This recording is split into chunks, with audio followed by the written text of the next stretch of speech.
নমস্কাৰ মৰমৰ ছাত্ৰ-ছাত্ৰী আৰু সন্মানীয় অভিভাৱক অভিভাৱিকাসকল। আজি মই আপোনালোকৰ ওচৰত ছাত্ৰ-ছাত্ৰীসকলৰ বাবে নানাবিধ ফলৰ নাম বা পৰিচয় দাঙি ধৰিবলৈ ওলাইছোঁ। আহক আমি চাওঁ।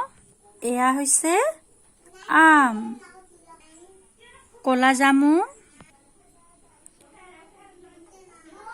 মধুৰি, লিচু, অমিতা, কল, ক'লা, সেউজীয়া, ৰঙা আঙুৰ, আমলখি, আতলাছ, ৰঙা ৰঙা তৰমুজ, কৰ্দৈ, কঁঠাল, মাটি কঁঠাল, ডালিম, তিয়হ, যিটো আমি ফল হিচাপেও খাব পাৰোঁ আৰু পাচলি হিচাপেও খাব পাৰোঁ। তিয়হ,